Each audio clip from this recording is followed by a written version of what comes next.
L'histoire commence dans une guilde d'aventuriers animés, un endroit où des aventuriers de tous horizons se rassemblent. Une fille aux cheveux bleus s'approche audacieusement de Lost et lui demande de former une équipe d'aventuriers avec elle. En entendant cette invitation inattendue adressée au plus grand perdant de tous les temps, tous les aventuriers présents sont tellement choqués qu'un homme laisse même tomber une hache sur son propre pied, incrédule. Même Lost ne peut pas comprendre pourquoi quelqu'un voudrait faire équipe avec un perdant comme lui, bien qu'il soit celui qui ait initialement mis une annonce pour recruter des membres. La fille, qui se présente sous le nom de Narsena, affirme être une artiste martiale puissante et demande une nouvelle fois à Lost de la laisser rejoindre son équipe d'aventuriers. Mais avant qu'il ne puisse répondre, la réceptionniste de la guilde, Amherst, intervient avec un sentiment d'urgence et prend Narsena à part. Elle lui explique précipitamment à quel point Lost est incompétent et qu'il ne peut utiliser que des sorts de soins de base, remettant en question la décision de Narsena. Selon Amherst, Lost est un orphelin qui a grandi dans le monde des aventuriers mais qui ne peut toujours pas utiliser de sorts de soins de haut niveau, ce qui, aux yeux de tout le monde, fait de lui le plus grand perdant.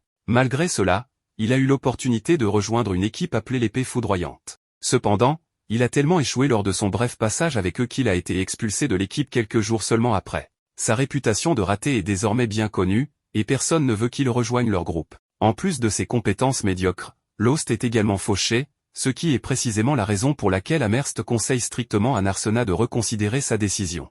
Narsena, cependant, reste imperturbable face aux avertissements. Elle dit à Amherst de ne pas s'inquiéter et montre nonchalamment combien d'argent elle a sur elle. Amherst la prévient rapidement de ne pas étaler sa richesse en public, en insistant sur le fait qu'il y a trop de personnes mal intentionnées qui pourraient la prendre pour cible. Malgré ce conseil, Narsena ne semble pas trop préoccupée par sa sécurité. En fait, elle affirme qu'elle veut faire équipe avec Lost depuis longtemps. Elle renvoie la réceptionniste curieuse et retourne auprès de Lost pour reprendre leur conversation. Alors qu'elle est occupée, Ansam l'approche pour lui demander si Lost a décidé de rejoindre un nouveau groupe, mais elle révèle que Lost est trop incompétent pour... Pendant que Lost remplit le formulaire, Narsena admire son sérieux et sa détermination, laissant entendre qu'elle pourrait avoir un faible pour lui. Lorsque Lost lève soudainement les yeux vers elle, elle est surprise, révélant clairement son affection naissante. Après être officiellement devenue une équipe, Lost et Narsena se serrent la main, scellant leur nouvelle amitié dans un moment sincère. Ils traversent la ville de Marmont, où Lost mentionne que cet endroit est construit près d'un labyrinthe qui n'a pas encore été entièrement exploré.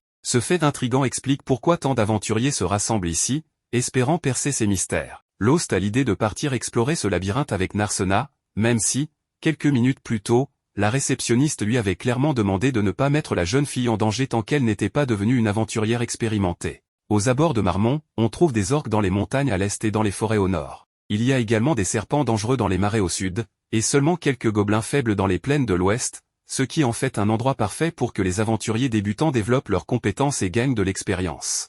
Toutefois, Lost ne pense pas que Narsena s'améliorera si elle va dans les plaines, et c'est pourquoi il insiste pour aller directement dans le labyrinthe, là où se trouvent les vrais défis. Il se dirige vers l'entrée du labyrinthe, et Narsena se porte volontaire pour prendre la tête, rappelant à Lost qu'elle est l'artiste martiale, la DPS du groupe, tandis que lui est le soutien, un simple soigneur. Avec une confiance qui se lit sur son visage, elle entre dans le labyrinthe et Lost la suit de près. Il se demande si elle a une quelconque expérience du combat, mais elle prouve rapidement sa valeur en éliminant une meute de gobelins, les frappant à mort avec une grande habileté. Lost récupère une pierre magique parmi les butins, qui peut être vendue à la guilde pour de l'argent bien nécessaire. Narsena demande curieusement à Lost pourquoi la guilde achète ces pierres magiques, et Lost lui explique que ces pierres contiennent de l'énergie magique que la guilde utilise à diverses fins, y compris pour améliorer ses propres capacités et fabriquer des objets puissants. Le duo récupère plusieurs de ces pierres magiques vertes, mais elles ne valent pas grand-chose car elles proviennent des monstres les plus faibles. Lost encourage donc Narsena à affronter des monstres plus puissants pour améliorer son niveau de compétence,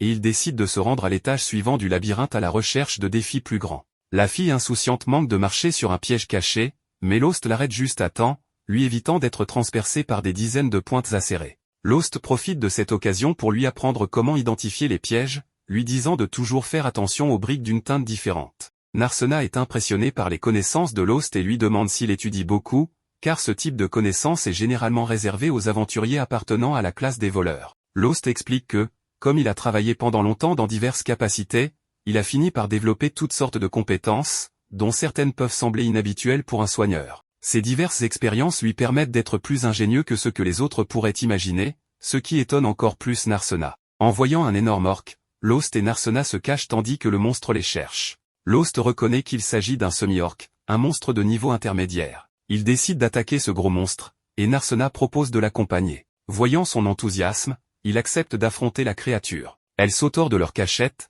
laissant Lost derrière elle, et se prépare à attaquer. Elle bondit sur le monstre, réussissant à éviter son grand fouet avant de lui donner un coup de pied, mais le corps dur de la créature lui donne l'impression d'avoir frappé un rocher. Elle essaie de tirer parti de la lenteur du monstre, mais celui-ci la repousse violemment et s'apprête à en faire son dîner quand Lost intervient. Il coupe la main de la créature puante et lui transperce le cœur. Une fois le monstre éliminé, Narsena est ravie de voir à quel point les techniques de combat rapprochées de Lost se sont améliorées. Elle veut savoir s'il est vraiment le soigneur, mais il évite la question. Elle continue alors à parler de ses progrès au combat, tandis que lui s'inquiète de la blessure qu'elle a subie au bras pendant l'affrontement. Immédiatement, Lost tend les mains pour la soigner. Une lumière éclatante en sort, guérissant ses blessures sous ses yeux ébahis. Par la suite, ils sont impressionnés par la taille de la pierre magique de l'orque. Narsena pense que celle-ci vaut bien plus que celle d'un gobelin, et Lost suggère qu'ils retournent en ville puisqu'ils ont quelque chose d'aussi précieux. Mais Narsena, pleine d'énergie, assure qu'elle est prête à affronter encore plus de monstres. À cause de son enthousiasme,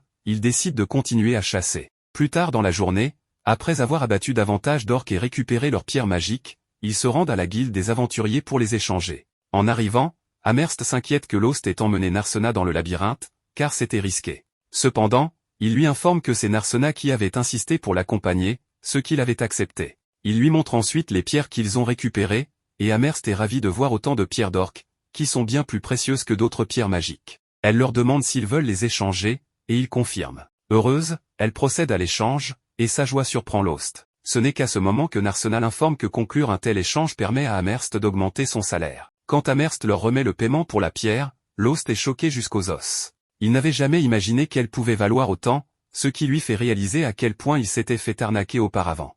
Apparemment, son ancien groupe l'avait trompé gravement. En réalisant cela, Narsena pense qu'il devrait déposer une plainte. Elle demande à Amherst si c'est possible, et celle-ci affirme qu'il devrait payer des frais pour cela. Ne voulant pas faire toute une histoire, Lost choisit d'être la personne la plus mature et de laisser tomber. En entendant cela, les deux filles décident de ne pas aller plus loin. Cependant, Amherst le presse de donner exactement la moitié des gains à Narsena, ce qu'il lui assure qu'il fera. Une fois l'accord conclu, les deux quittent Amherst tandis que Sam, le patron d'Amherst, fixe Lost du regard. Pendant ce temps, Amherst passe son temps à compter l'argent supplémentaire qu'elle a gagné, et elle le fait avec une grande joie. Alors qu'elle est occupée, Sam l'approche pour lui demander si Lost a décidé de rejoindre un nouveau groupe, mais elle révèle que Lost est trop incompétent pour être accepté par un quelconque groupe. Elle attire cependant son attention sur Narsena, qu'elle trouve très spéciale. Ce soir-là, Lost et Narsena arrivent chez Madame Meali pour louer une chambre. En entrant dans la zone du restaurant, ils sont accueillis par sa fille, qui semble beaucoup apprécier Lost. Cependant, lorsqu'elle voit Narsena, elle la regarde avec dégoût et demande si elle est le nouveau membre pathétique de son groupe. Lost est surpris d'apprendre que la nouvelle s'est répandue dans toute la ville. En réponse, elle lui dit que tout le monde en ville a appris à quel point il est incompétent, ce qui fait de lui un choix difficile pour tout membre de groupe. À ce moment-là, il demande une chambre pour la nuit, et la fille l'envoie voir sa mère. Quand Madame Meali voit Lost et Narsena, elle suppose immédiatement que les deux forment un couple et qu'ils sont là pour s'entraîner. Elle leur demande alors s'ils ne veulent qu'une seule chambre, et Lost décline rapidement l'offre, disant qu'ils auront besoin de chambres séparées. Apparemment, son instinct fraternel n'est pas en état de marche. De son côté, Narsena souhaite qu'ils obtiennent une seule chambre, car même si elle appelle Lost grand frère, cela ne la dérange pas de partager la même chambre avec lui si cela signifie qu'elle peut ressentir la présence de son grand frère à ses côtés. Avant que les deux ne se rendent dans leur chambre, Madame Meali leur propose de leur donner à manger. Après avoir mangé, ils se dirigent chacun vers leur chambre, se souhaitant mutuellement une bonne nuit. En entrant dans sa chambre, Narsena est toujours attristée que Lost n'ait pas accepté de partager la chambre avec elle. Elle se souvient de la première fois où ils se sont rencontrés, à l'époque, elle n'était encore qu'une petite fille avec des ecchymoses sur tout le corps. La voyant dans cet état, Lost l'avait soignée. Son geste généreux l'avait alors motivée à devenir une aventurière. Elle était convaincue qu'un jour, elle s'associerait avec lui, devenant ainsi son protecteur si le besoin s'en faisait sentir. Depuis, elle s'était entraînée dur et avait vu une opportunité parfaite de le retrouver lorsqu'elle avait appris qu'il avait été expulsé de son ancien groupe. Cela l'avait confortée dans l'idée de former un nouveau groupe avec lui. Heureusement, elle avait réalisé son rêve de toujours. Cependant, cela ne suffisait toujours pas. Elle est triste que Lost ne la reconnaisse pas, bien qu'elle lui accorde le bénéfice du doute puisqu'elle est devenue plus grande et a maintenant une couleur de cheveux différente, ce qui rendrait difficile pour quiconque de la reconnaître après toutes ces années. Malgré cela, elle est heureuse de voir qu'il est devenu plus fort que jamais. La force qu'il a démontrée plus tôt contre le demi-orc la fait penser que peut-être Lost n'aura plus besoin de sa protection. Ses pensées sont cependant interrompues lorsqu'elle se rappelle qu'elle doit le protéger coûte que coûte. Ayant pris cette décision, elle se prépare à dormir et enlève sa tenue d'aventurière pour enfiler une tenue plus féminine. À ce moment-là, elle se demande pourquoi les gens en ville pensent que Lost est incompétent, surtout qu'elle sait à quel point il est puissant. Dans la scène suivante, au milieu d'un marais, un groupe d'aventuriers faisait face à une hydre à 7 têtes, bien que 2 de ses têtes aient déjà été coupées. Margulu, le guerrier vêtu d'une armure dorée, se tenait à l'avant, bien qu'il fût visiblement mal à l'aise. Armia, la sorcière à ses côtés, était la plus nerveuse de tous.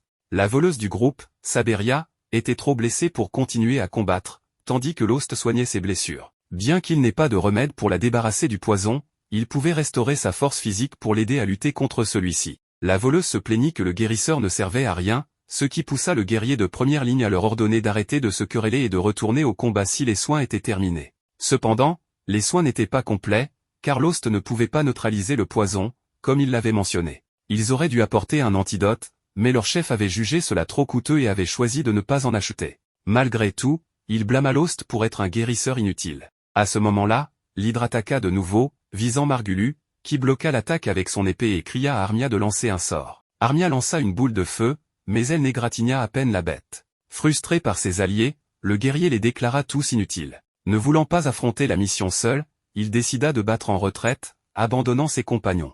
Armia suivit Margulu, tandis que Lost portait Saberia dans ses bras et se retirait également. Dans la scène suivante, nous revenons au moment où Margulu expulsa Lost du groupe des lames de foudre. Saberia accusa le guérisseur d'être la raison pour laquelle ils avaient échoué à vaincre l'hydre, à quoi Lost répliqua qu'ils étaient peut-être aussi en partie responsables, étant donné qu'ils étaient si excités qu'ils avaient veillé toute la nuit et n'étaient pas à leur meilleur niveau pendant le combat. Margulu demanda si Lost insinuait que la faute leur incombait, bien que ce ne soit pas exactement ce que Lost avait dit. Saberia ajouta qu'il devrait demander à Armia de qui c'était la faute. Se sentant intimidée, l'innocente sorcière jeta un coup d'œil au chef du groupe et, en pointant du doigt Lost, rejeta la faute sur lui. À ce moment-là, Lost se réveilla de ce rêve, une perle de sueur sur le front.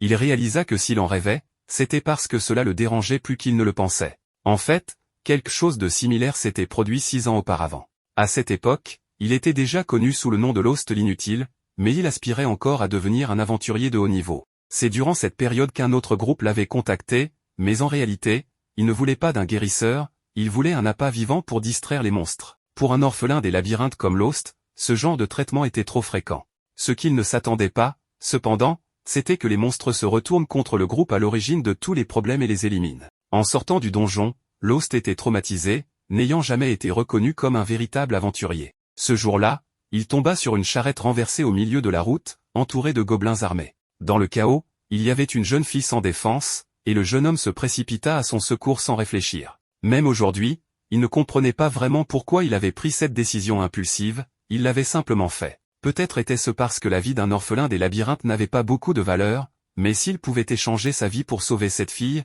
alors sa mort ne serait pas vaine. C'était peut-être ce qu'il pensait pendant le combat. Cependant, il fut frappé à la tête et perdit connaissance. Quelques heures plus tard, lorsque la nuit était tombée, il se réveilla à côté de la charrette, entouré de la jeune fille et de chevaliers de l'ordre qui étaient venus à son secours et avaient terminé le travail. En d'autres termes, ce n'était pas Lost qui l'avait sauvé. L'inutile restait inutile. En y réfléchissant, le guérisseur émit un petit rire d'acceptation, mais la fille qui avait été sauvée le remercia de son aide, car sans lui, les chevaliers ne seraient pas arrivés à temps. Gêné, Lost ne savait pas comment répondre, alors il soigna une blessure sur le bras de la jeune fille. À ses yeux, c'était tout ce qu'il pouvait faire. Il lui raconta ensuite l'histoire de la façon dont il s'était retrouvé là, expliquant comment ses anciens compagnons l'avaient jeté au loup.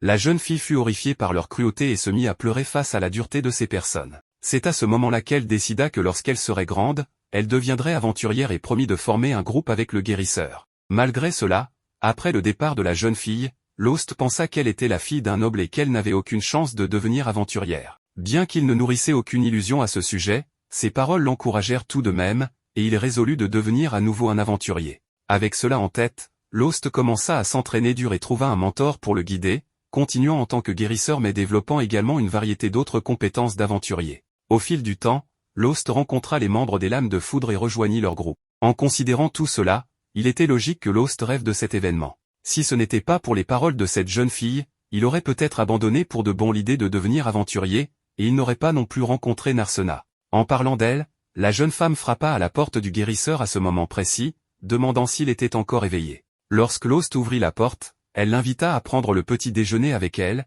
et les deux partirent ensemble pour partager un repas. Plus tard, ils retournèrent dans le donjon et décidèrent d'aller plus loin que la dernière fois. Alors qu'ils poursuivaient leur exploration, ils finirent par tomber sur un cercle de téléportation. Lost expliqua qu'on ne trouvait pas ce genre de choses dans tous les labyrinthes, ce qui signifiait qu'un mage l'avait placé là peu après la découverte du lieu, bien qu'on ne connaissait pas beaucoup de détails à ce sujet. Narsena voulait savoir s'il était possible d'être transporté vers d'autres endroits en utilisant un tel cercle. Lost expliqua alors qu'il fallait un autre cercle de téléportation pour sortir, car il n'était possible d'entrer que par l'un et de sortir par un autre. En entendant cela, Narsena pensa qu'il serait bien plus simple d'en construire un en ville, mais réalisa rapidement que la ville pourrait se retrouver envahie de monstres si un cercle menait directement là-bas. Le guérisseur sourit et fit remarquer qu'en réalité, les monstres ne pouvaient pas utiliser cette méthode. De toute façon, les connaissances nécessaires pour créer des cercles de téléportation avaient été perdues il y a des centaines d'années. Bien qu'ils soient pratiques, il n'y avait plus moyen d'en fabriquer de nouveaux aujourd'hui. Sur ce, le duo se dirigea vers le cercle de téléportation et fut transporté de l'autre côté. Là, ils se retrouvèrent dans une partie rougeâtre du donjon, contrairement aux teintes vertes qui dominaient les niveaux supérieurs. Ils étaient maintenant dans les niveaux intermédiaires, une partie plus profonde du donjon où les défis étaient plus ardus. Par exemple, lorsqu'ils affrontèrent des liches, des êtres sans corps physique. L'inexpérimenté Narsena tenta d'utiliser ses techniques habituelles d'arts martiaux,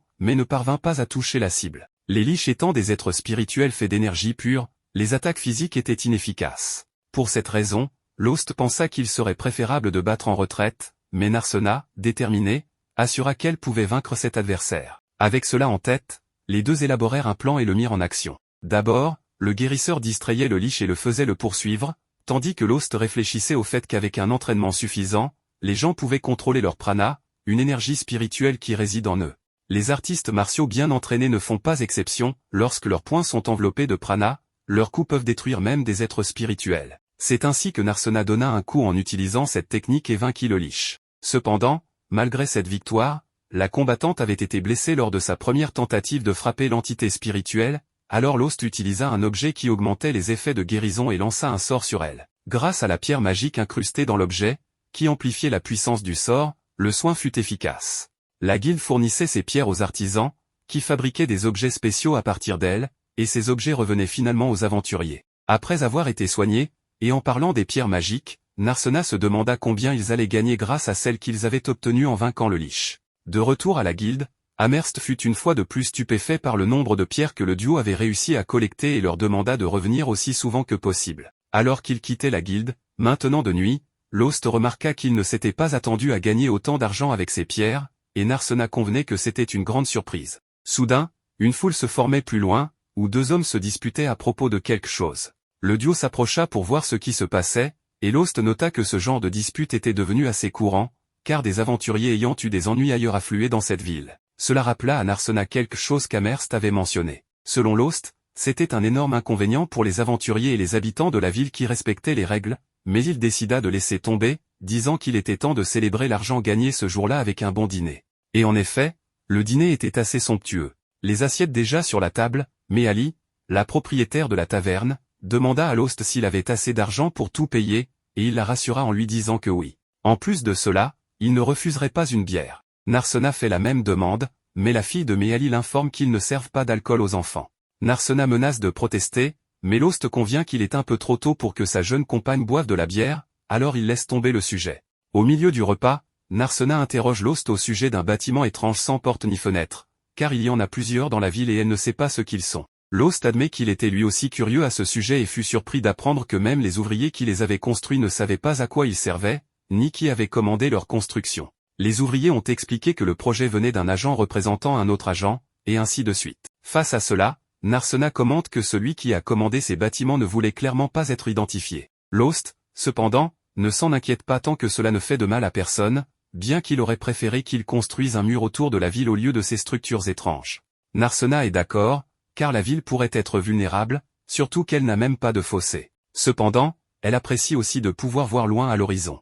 Lost insiste sur le fait que cela est problématique en temps de guerre, car il serait impossible d'empêcher les ennemis d'entrer. Narsena, cependant, n'est pas préoccupé par les envahisseurs, quel que soit le danger qui surgit, qu'il s'agisse de voleurs ou de monstres, les aventuriers de la ville pourront les repousser. Plus tard, après être rentrés chez eux et avoir échangé leurs adieux, ils se dirigent chacun vers leur chambre. Enfin, presque, car Narsena appelle brièvement son compagnon pour dire quelque chose, puis change d'avis et prétend que ce n'était rien. Allongé seul dans son lit, Elle regrette de ne pas avoir dit, encore une fois, qu'elle aurait préféré partager une chambre avec lui. De son côté, Lost se sent heureux de faire à nouveau partie d'un groupe. Même s'il pense qu'il ne reverra jamais cette petite fille, il sent que grâce à Narsena, il pourra continuer à vivre des aventures encore un moment. Le lendemain, Margulies présente le nouveau guérisseur des lames de foudre, nommé Lyra.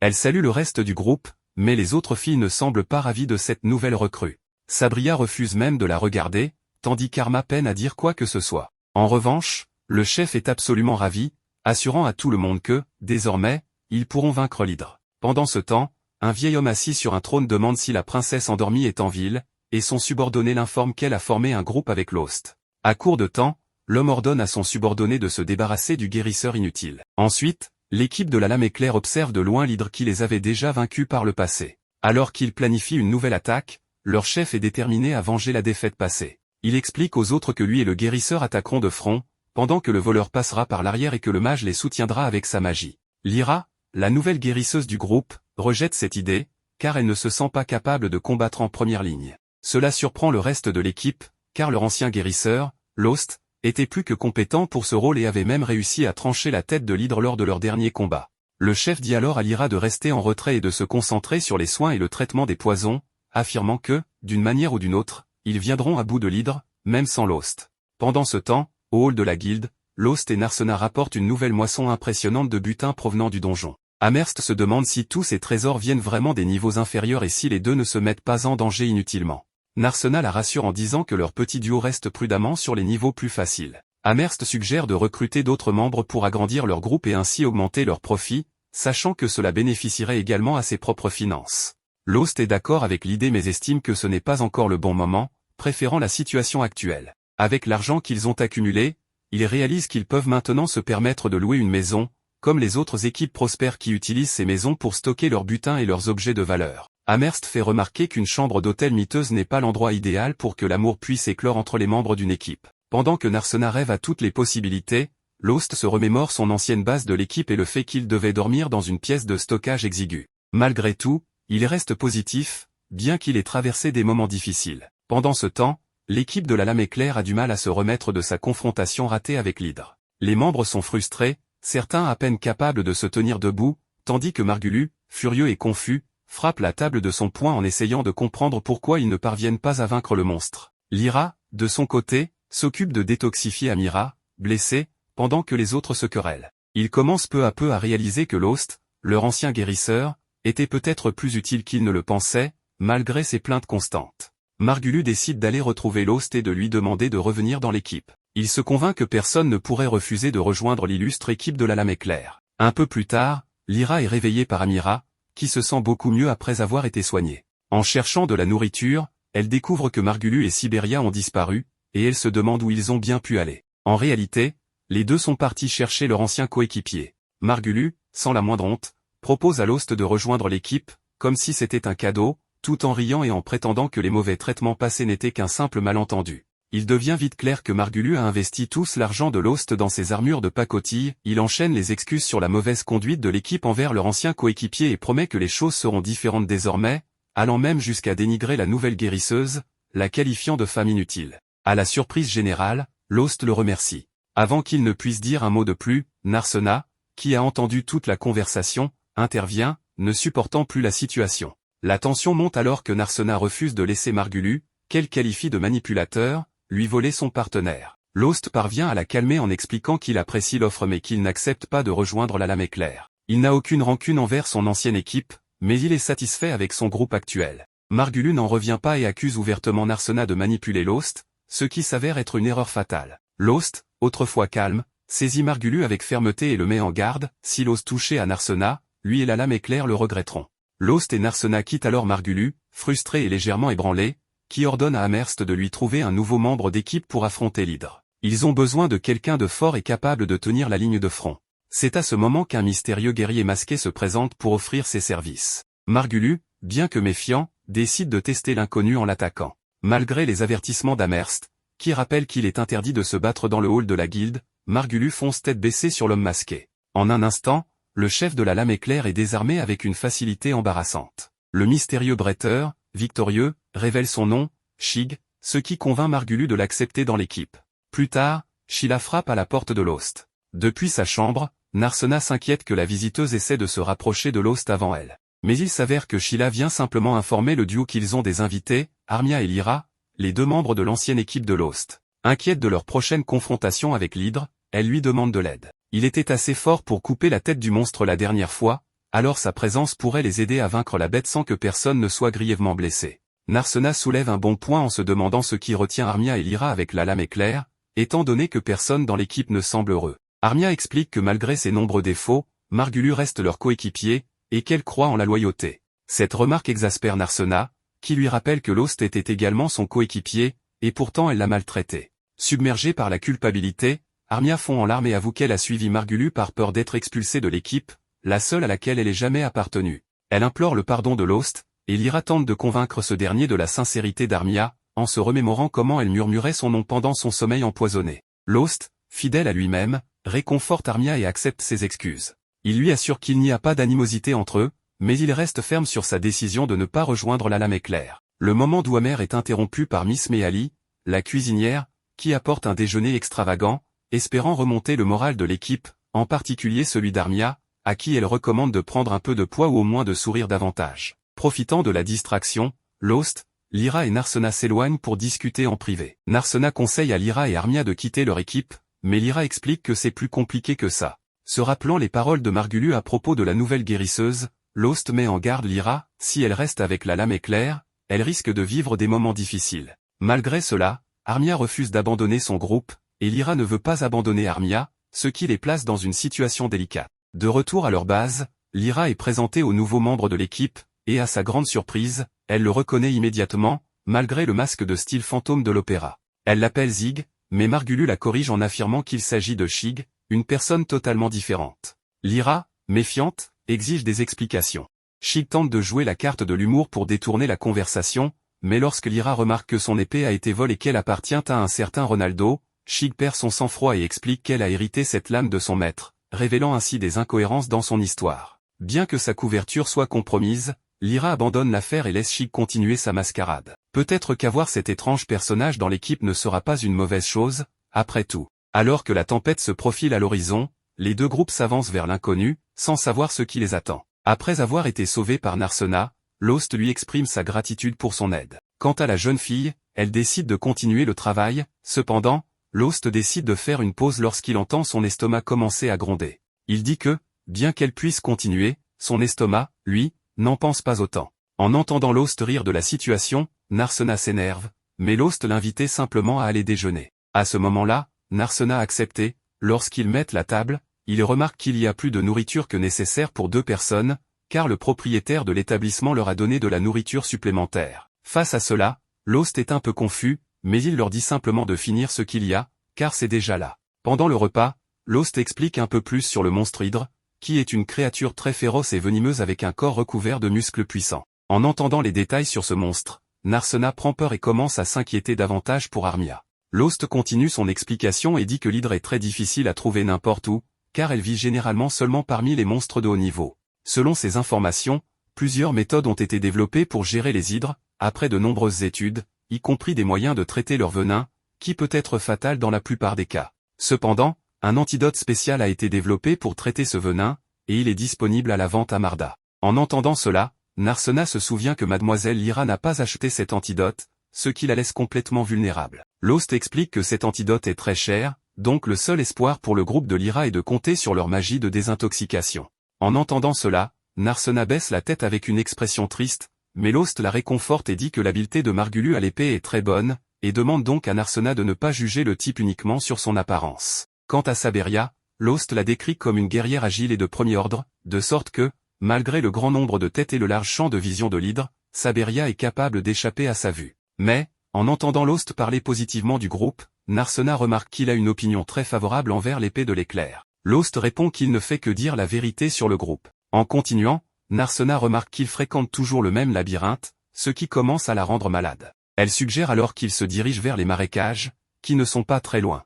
Pendant ce temps, Margulius et les autres continuent de défier l'hydre, jusqu'à ce que soudainement, Margulius remarque que Shig a volontairement retenu son attaque après avoir coupé l'une des têtes de l'hydre. Shig explique qu'il a laissé cette dernière tête à Margulius pour qu'il la coupe, car il ne veut pas s'attribuer tout le crédit. Margulius, comprenant le fonctionnement des choses, se lance à l'attaque, mais échoue en tentant de s'approcher de l'hydre de front. Saberia commence à attirer l'attention du monstre de l'autre côté, permettant à Margulius de lancer ses attaques. Entre-temps, Armia continue de lancer des sorts contre le monstre, qui, bien que faibles, ne sont pas complètement inutiles. Au milieu du combat, l'hydre frappe Armia avec un rocher, interrompant complètement sa magie. L'hydre commence alors à s'approcher de la jeune fille, transformant sa peur en énergie. En voyant le mana généré dans cette zone marécageuse, tous sont confus, car ce type d'énergie ne devrait être généré que dans les profondeurs des labyrinthes. En observant les mouvements de l'hydre, Margulius remarque que le monstre fait quelque chose de suspect. Lyra explique que l'ennemi subit une sorte de mutation, qui se produit lorsqu'un monstre absorbe une grande quantité de magie.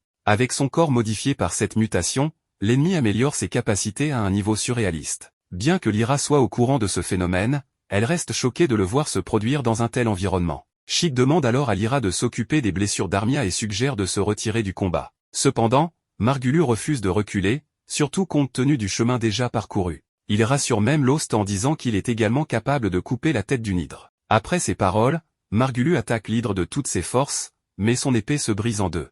Le monstre contre-attaque, mais Lost arrive juste à temps pour le sauver. À ce moment-là, Sheik se rend compte que Lost est un guérisseur, et lui dit de laisser ce combat aux autres et d'aller s'occuper d'Armia. En examinant la santé de la jeune fille, Lyra dit qu'il est encore trop tôt pour savoir si elle ira bien, et que le fait qu'elle soit une mage la rend plus tolérante à la magie, ce qui diminue l'effet des sorts de guérison sur elle. Malgré cela, Lost se précipite pour utiliser sa magie curative sur elle. En voyant Lost utiliser un sort de guérison basique, Lyra commente que ce sera comme essayer de nettoyer de la glace, étant donné l'état dans lequel se trouve la jeune fille. Néanmoins, Lost persiste et continue d'appliquer sa magie à plusieurs reprises, en superposant les sorts les uns sur les autres. Cependant, Lyra affirme que cette stratégie ne mènera à rien, car on ne peut pas guérir un rhume simplement en augmentant la dose de médicaments. Et en entendant cela, Margulius dit qu'il n'a jamais eu de rhume, donc il ne comprend pas exactement ce que cela signifie. Lyra continue de se plaindre de la stratégie de Lost, car elle n'a jamais entendu parler de quelqu'un qui superpose des sorts de guérison. Malgré les plaintes de la jeune femme, Lost poursuit son plan jusqu'à ce qu'Armia ouvre enfin les yeux. À ce moment-là, Lost s'excuse d'avoir mis autant de temps à les sauver, mais Armia le remercie et s'évanouit à nouveau. À ce stade, Narsena s'inquiète pour la jeune fille, mais Lost explique qu'elle s'est simplement endormie. Pendant ce temps, Sheik remarque que l'hydre semble appeler Lost à la rejoindre. En entendant cela, Narsena propose de l'aider dans ce combat. Bien qu'il accepte sa participation, Lost lui conseille de faire attention à ses limites et, si les choses deviennent trop dangereuses, de se retirer immédiatement. Quant à Margulius et les autres, ils décident de rester en dehors du combat, laissant tout entre les mains de Lost, Narsena et Sheik. En observant le combat, Margulius trouve étrange que l'épée de Sheik ne se casse jamais. Lyra explique qu'il porte une épée magique, en l'occurrence une épée légendaire qui renferme un grand pouvoir. En entendant cela, Margulius est encore plus curieux de connaître la véritable identité de Sheik. Entre-temps, Narsena subit une attaque de l'hydre qui la laisse inconsciente au sol. L'hydre prend alors la jeune femme en otage et appelle uniquement Lost pour l'affronter. En voyant cette scène, tout le monde est confus, car il ne s'attendait pas à un comportement aussi intelligent de la part d'un simple monstre.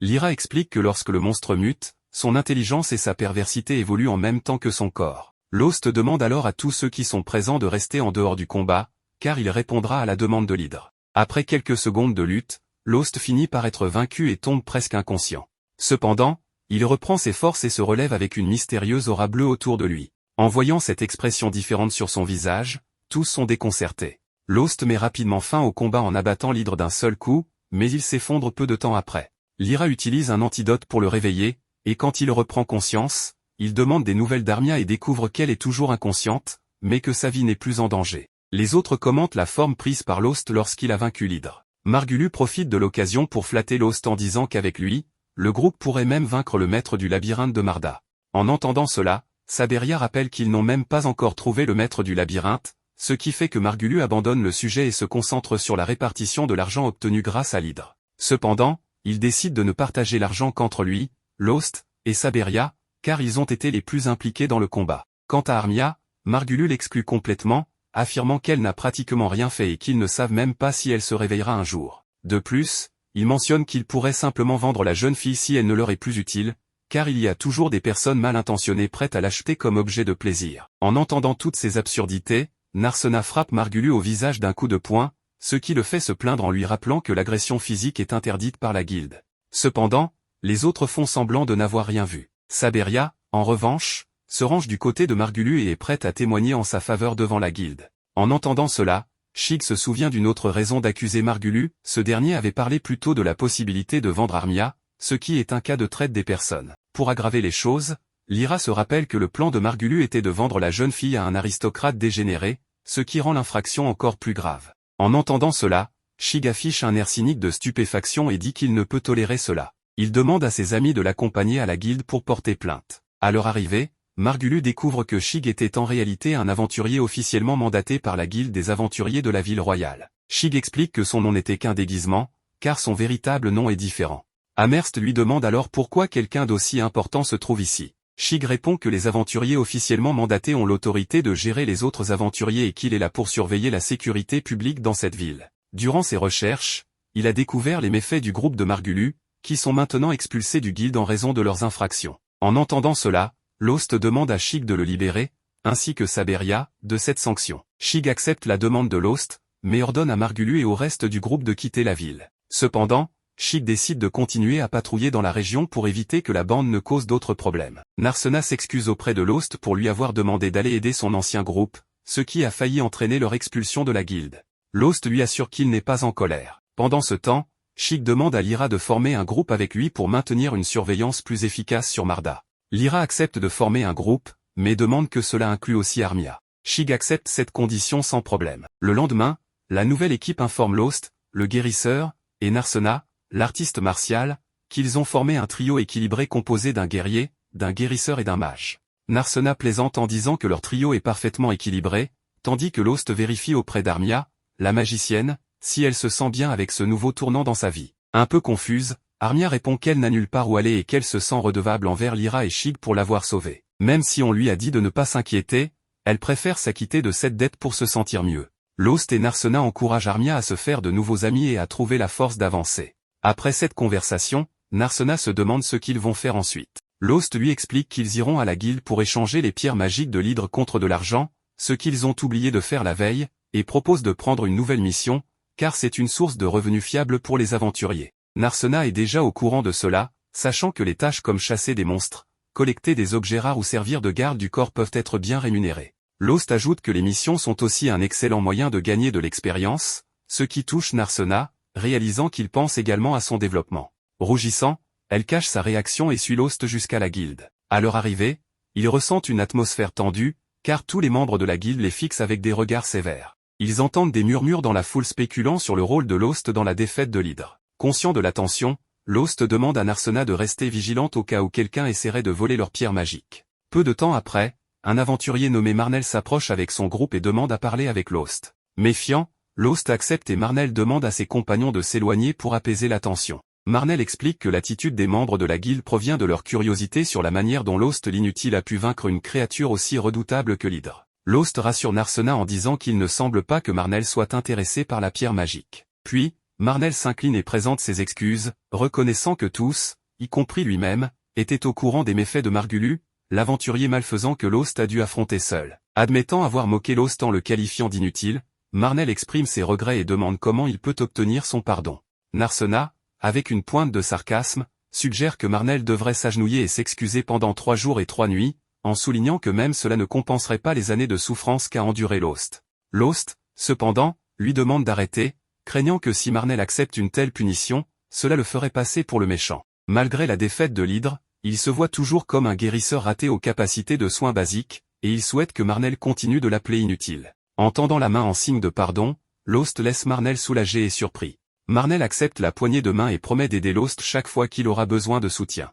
Au comptoir de la guilde, Lost présente la pierre magique mutée de l'hydre et demande si elle a perdu de sa valeur à cause de cette étrange mutation. L'employé de la guilde clarifie au contraire que la pierre est maintenant encore plus précieuse, pouvant valoir jusqu'à 10 fois plus, car les mutations de pierres de monstres sont rares et ajoutent considérablement à leur valeur. La seule remarque de l'assistante est que la mutation nécessite une grande quantité de mana, ce qui explique pourquoi elle se produit habituellement dans les profondeurs d'un labyrinthe. À ce sujet, Lost fait remarquer que l'hydre a muté dans une zone marécageuse, ce qui laisse penser que la magie peut s'accumuler en dehors des labyrinthes. Narsena ajoute cependant qu'il est difficile de croire qu'il y a suffisamment de mana pour provoquer une mutation, alors Lost conclut qu'il y a quelque chose d'anormal dans le labyrinthe. Narsena demande si la guilde prend des mesures dans de telles situations, et Lost insiste sur l'importance d'organiser une expédition pour identifier la source du problème. En pleine conversation, Ansom apparaît derrière le comptoir, ce qui rend Amherst nerveuse. Elle explique qu'un problème nécessite de l'attention, et l'homme accepte d'écouter. Peu après, il y a un rapport indiquant que des monstres de niveau intermédiaire apparaissent à des niveaux plus élevés, en plus de la mutation confirmée en dehors d'un labyrinthe. Pourtant, Ansom estime que ces problèmes ne sont pas suffisamment importants et décide de les ignorer. Lost, inquiet, fait valoir que des aventuriers pourraient se blesser si cela continue, mais Ansom rétorque que les aventuriers connaissent déjà les risques. Lost insiste pour que la Guildan soit informée par précaution, ce à quoi Ansom répond sèchement qu'il ferait mieux de quitter la ville s'il a si peur. En sortant du bureau de Ansom, Narsena s'indigne de son comportement, mais Lost préfère laisser couler. Amherst explique que ce citoyen a toujours été ainsi et ajoute que Myst, le véritable maître de la guilde, apparaît rarement en raison de son âge avancé. Il semble si vieux qu'il reste enfermé dans son bureau, laissant Ansom gérer la branche. Lost commente qu'il doit être compétent pour ce rôle, mais l'assistante précise que cet homme est si exigeant qu'il critique sévèrement au lieu de négliger les petites erreurs, rendant les employés craintifs. Changeant de sujet, Lost fait une demande à la femme. Il s'assoit et elle leur montre les missions disponibles, comme la collecte d'herbes médicinales ou la recherche d'aventuriers disparus. Narsena lit une mission de protection pour un client souhaitant pêcher dans un labyrinthe, ce qui l'irrite, car elle estime que ce n'est pas digne d'un aventurier. À bout de patience, Amherst lui lance qu'un bon salaire vaut bien un petit effort, avant de lui donner une petite tape sur le front en guise de remontrance. Finalement, le duo trouve une mission d'élimination de monstres, ce qui enthousiasme Narsena. Cependant, Amherst déconseille cette mission, car elle implique un phénix qui s'est installé près d'un cercle de téléportation aux niveaux intermédiaires et qui a maintenant une prime sur la tête. La mission pourrait rapporter gros, mais un guérisseur et une artiste martiale seul contre un phénix risquent de mal s'en sortir. Néanmoins, Narsena semble motivé pour accomplir cette mission, et son partenaire ajoute que le phénix étant une créature volante, il serait difficile de le vaincre sans attaque à distance. Amherst leur suggère alors de recruter un guerrier, un mage et un guérisseur capable de soigner toute l'équipe d'un coup. Avec ces conseils en tête, Lost et Narsena savent exactement vers qui se tourner. Ils approchent donc Shig et Lyra avec une proposition. En chuchotant à son coéquipier, Lyra remarque qu'il sera plus facile de surveiller Lost tout en travaillant avec lui. Armia, surprise, a du mal à croire que le garçon souhaite réellement travailler avec elle. Lost lui explique qu'il la trouve très talentueuse et qu'elle est toujours la bienvenue dans le groupe. Elle se sent pourtant indigne de cette opportunité en raison de son comportement passé envers lui. Mais Lost souligne que le fait qu'elle reconnaisse ses erreurs montre qu'elle ne les répétera pas. Ainsi, la magicienne accepte de rejoindre l'équipe, et Lost fixe le départ pour le lendemain matin. Shig sera chargé de notifier la guilde de leur départ tandis que les autres membres iront acheter les provisions nécessaires pour l'expédition. Plus tard, Lost emmène Narsena à l'herboristerie, expliquant que les brûlures guérissent plus vite avec des remèdes en plus des sorts de soins.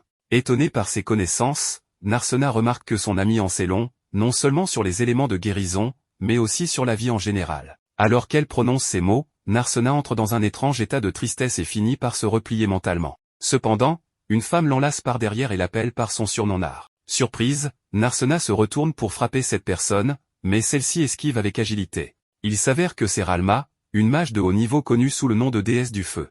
Narsena est stupéfaite car cela fait des années qu'elles ne se sont pas vues. Ralma a accepté la demande du père de Narsena de veiller sur sa fille, puisque cette dernière a soudainement quitté la maison, comme si elle fuyait. En observant Lost, la mage soupçonne que ce jeune homme pourrait être la cause de cette fuite. Lost réagit en disant qu'il est heureux de revoir son ancienne maîtresse, ce qui laisse Narsena sans voix. Les trois se retrouvent dans une taverne, où Lost explique qu'il y a eu un moment où il a étudié sous la tutelle de Ralma. Pendant ce temps, Narsena connaît Ralma parce qu'elle est une vieille amie de son père. La mage demande au guérisseur de quitter la table pour discuter de sujets personnels avec Narsena, mais le jeune homme refuse, affirmant qu'il fait partie du groupe avec elle et qu'ils se font mutuellement confiance. De plus, il devine que Ralma a peut-être reçu pour mission de ramener Narsena chez elle contre sa volonté. Pour prouver qu'il n'est plus le même étudiant d'autrefois, il esquive une boule de feu lancée par son ancienne maîtresse. Lost parvient à convaincre Ralma qu'il peut rester à la table. Narsena explique alors qu'elle n'a pas fui la maison, elle était simplement pressée et n'a pas eu le temps de prévenir ses parents, bien qu'elle ait laissé une note disant « Je pars voir le jeune homme, ne vous inquiétez pas ». Lost et Ralma réalisent immédiatement que c'est la pire chose qu'une jeune fille de son âge pourrait écrire en quittant la maison sans prévenir. En mettant cela de côté, la mage lui demande pourquoi elle a quitté la maison. Après une hésitation, Narsena reconnaît à demi-mot que c'est à cause de Lost, mais elle s'efforce de ne pas dire que tout ce temps, elle avait des gens au service de sa famille pour protéger le guérisseur. Lorsqu'elle a appris qu'il avait été expulsé de la lame de foudre, elle a quitté la maison pour saisir cette occasion. Lost pense que Narsena devrait retourner demander l'approbation de son père, mais elle est terrifiée à l'idée de ne plus revoir le jeune homme. Dans tous les cas, Ralma promet de s'en occuper. Elle demande ensuite à Lost de lui commander une boisson, même si elle ne tient pas bien l'alcool, alors le guérisseur part en quête de quelque chose à boire. Restée seule avec Narsena, Ralma lui dit qu'elle est un peu ridicule de montrer cette peur de ne pas avoir Lost à ses côtés. Cependant, la combattante insiste sur le fait que ce n'est pas un homme ordinaire, car en plus d'être très habile en combat, il met toujours les besoins des autres avant les siens.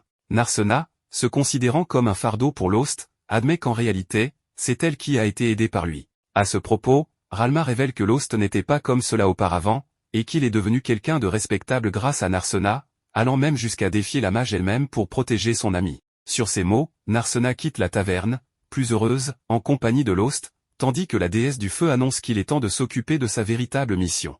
Elle se rend donc à la guilde, où se trouve le bureau du maître de la branche, Mist, pour découvrir ce qu'il prépare. Le lendemain, le groupe se rassemble pour l'expédition. Sheila leur remet un panier de provisions et demande si le phénix est très puissant.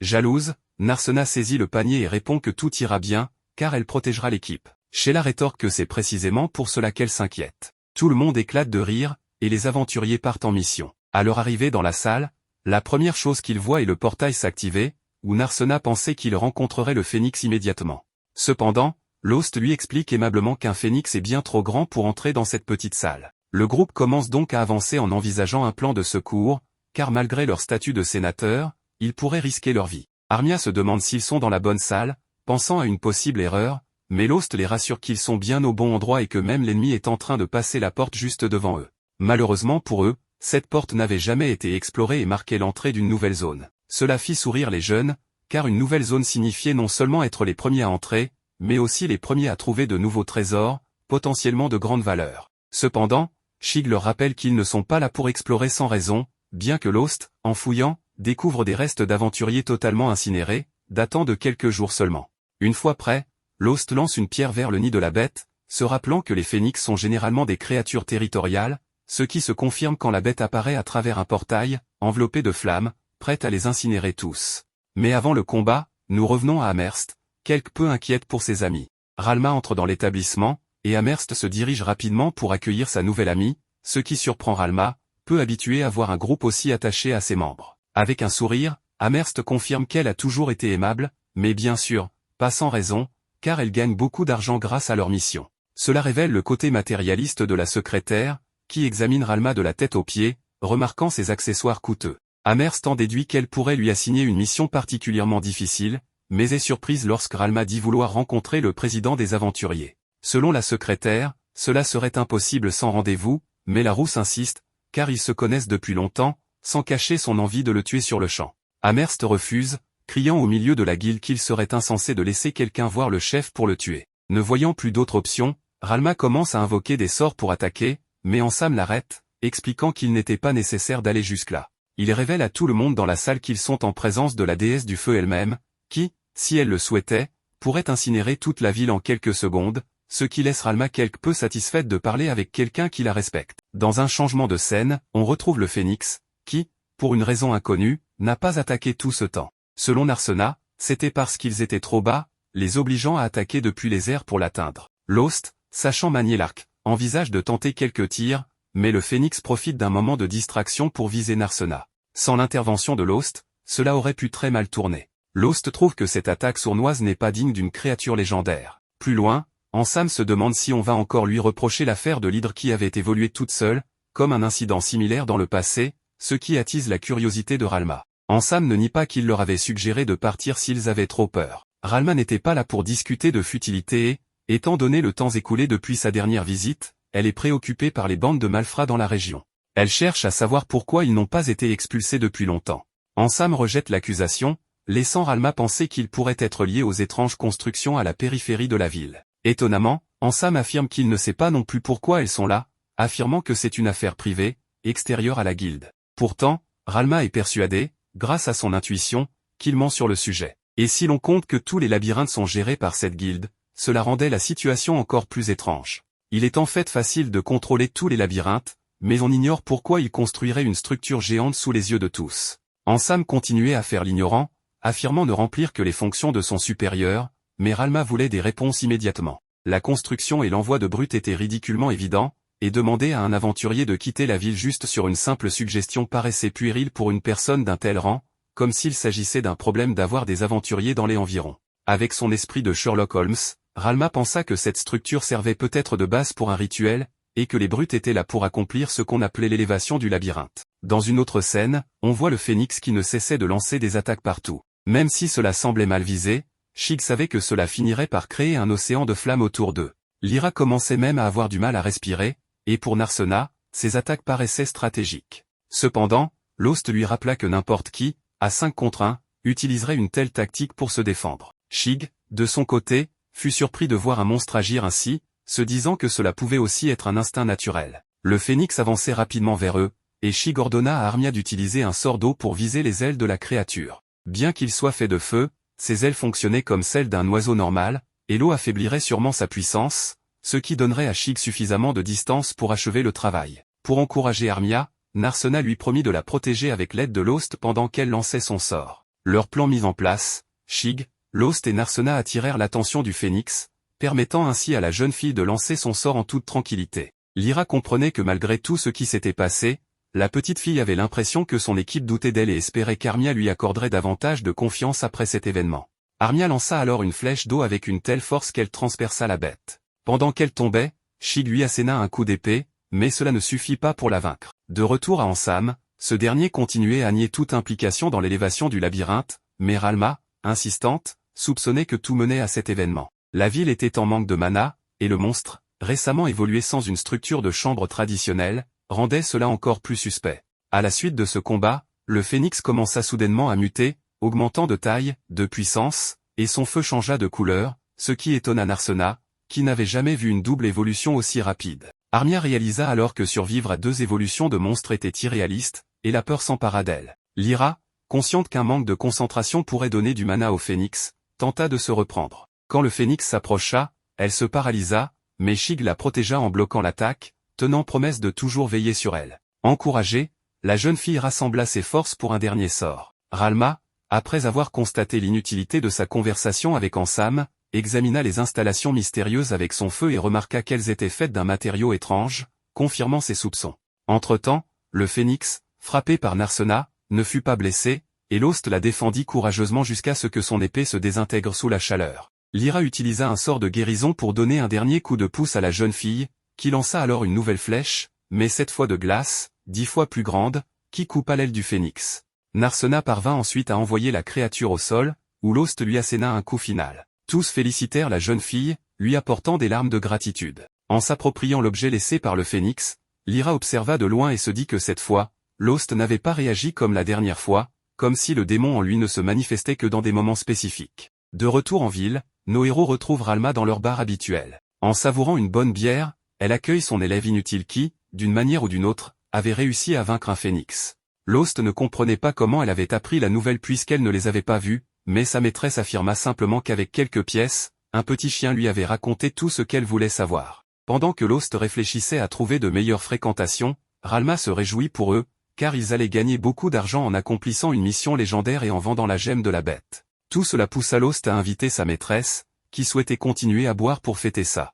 Au milieu du repas, la rouquine remarqua que sa viande était l'une des moins chères du marché, et quand Sheila apparut pour les servir, elle quitta la table, offensée d'un simple regard. En réalité, Ralma ne voulait offenser personne, mais elle savait que comparée à la nourriture du palais, celle-ci devait vraiment être fade. Cette dernière remarque surprit tout le monde à la table, alors Ralma expliqua que Narsena était la future comtesse d'Analestria. Cette révélation surprit tout le monde, y compris Lost, qui découvrait que la jeune femme qui l'avait encouragée des années auparavant continuait à jouer ce rôle dans sa vie. Pendant ce temps, Ansam informait son maître de la 2e évolution du phénix et mentionna que la déesse du feu se mêlait des affaires de la ville. L'ancien espérait qu'Ansam résoudrait rapidement ce dernier petit problème.